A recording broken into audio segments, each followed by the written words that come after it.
চলে আসলাম আজকে ছায়াময়ের আরেকটা নতুন স্টোরি নিয়ে। আজকে আমি যে স্টোরিটা শেয়ার করব, বেসিক্যালি স্টোরিটা আমার ফ্রেন্ডের কাজিনের স্টোরি। সো মিথিলাপু আমাকে জাপান থেকে স্টোরিটা পাঠাইছে, তো তার স্টোরিটাই আমি আপনাদের সাথে আজকে আমার মতো করে শেয়ার করব। বেসিক্যালি মিথিলা আপু বর্ন হয় জাপানেই, ছোট থেকে ওখানেই বড় হয়। তো যখন আপুর বয়স 7-8 তখন তার ফ্যামিলি প্ল্যান করে যে তারা বাংলাদেশে যাবে। ওদের বাড়ি হচ্ছে দিনাজপুরে। তো সো যাই হোক, তো ওরা ফর দ্য ফার্স্ট টাইম বাংলাদেশে আসে অ্যান্ড দিনাজপুরে যায়। তো তাদের খুব ভালোই দিন কাটতেছিল, মিথিলাপুরও খুব ভালোই লাগতেছিল ফার্স্ট টাইম বাংলাদেশে, খুব এনজয়ও করতেছিল। সো আপু শুরু থেকেই আপুর দাদুর সাথে বেড শেয়ার করতো। তো আপুর দাদু আর আপু সামনের রুমে ঘুমাতো। তো যথারীতি ওই দিন তারা সামনের রুমেই শয়ে। অ্যান্ড আপুর দাদু সবসময় ঘুমের আগে ভালো করে জানালা দরজা এগুলো বন্ধ করে নিত। গ্রামে গঞ্জে তো কেউ কখনো জানালা খুলে ঘুমায়ও না। তো দাদু ভালো করে জানালা টানালা সব ক্লোজ করে নিছে অ্যান্ড তারা শুয়ে পড়ছে। তো হঠাৎ করে মাঝরাতে আপুর ঘুম ভাঙে, রান্নাঘর থেকে প্রচুর ঝনঝন টাইপের হাঁড়ি পাতিলের আওয়াজ আসছে। তো হঠাৎ করে আপু এটা শুনে ভয় পেয়ে যায় অ্যান্ড ভয় পেয়ে আপুর যে কম্বল থাকে সেটা দিয়ে পুরোটা নিজেকে কাভার করে নেয়। অ্যান্ড এত ভয় পাচ্ছিল যে দাদুকে ডাক দিবে কিনা তাও বুঝতেছে না। সো সেই ঝনঝন শব্দটা রান্নাঘর থেকে আসতেই থাকে। আপু কম্বলের নিচে শুয়ে রীতিমতো ঘামতেছে ভয়, আর বুঝতেছে না কি করবে, আর অপেক্ষা করতেছে এই শব্দটা কখন বন্ধ হবে। কিন্তু তার কিছুক্ষণ পরই শব্দটা বন্ধ হয়ে যায়।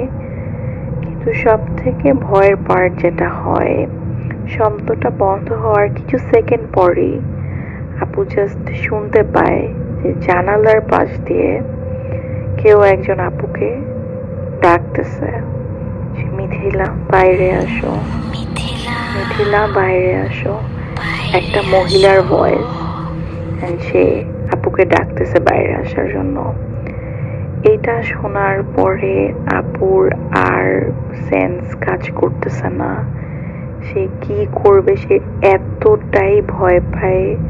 সে কম্বলের নিচে গুটি সুটি খেয়ে ভয়ে কাঁপতে থাকে। আর কি করবে, সে যে তার দাদিকে ডাক দিবে তার হাতটাও বের করতে পারতেছে না ভয়ে কম্বলের ভিতর থেকে।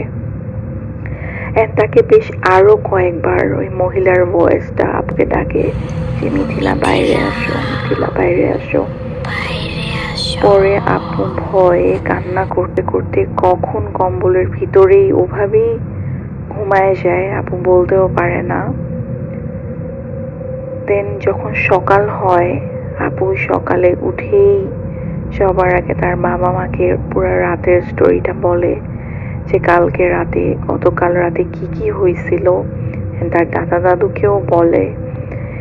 সবাই শুনে রীতিমতো অনেক ভয় পায়। আপু এতটাই ভয় পায় যে সে কোনোভাবেও আর এক সেকেন্ডের জন্য আর দাদু বাড়ি থাকবে না, সে চলে যাবে।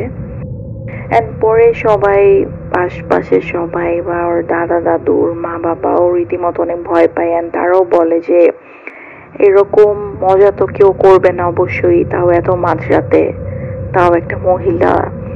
তার বাড়ির 1 কিলোমিটারের মধ্যে কারো এরকম কোনো বাসাও নাই, যেহেতু তারা নিজের একটা ডুপ্লেক্স বাড়িতে থাকতো তখন।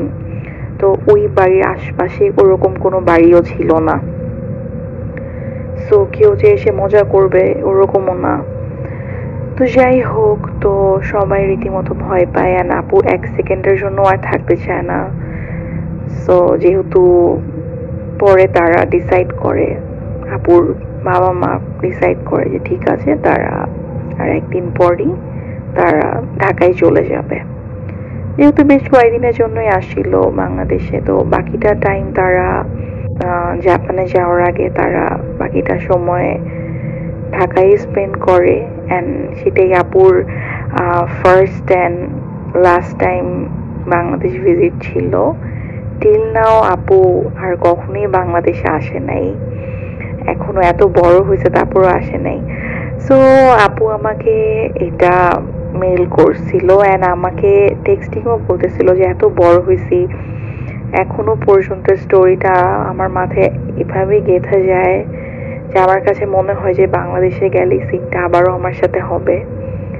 সো সে এখনো অনেক ভয় পায়, এই স্টোরিটা বলার সময় অনেক ভয় পাচ্ছিল। সো এটাই আমার স্টোরি ছিল, আপনাদের কেমন লাগছে অবশ্যই আমাদের জানাবেন।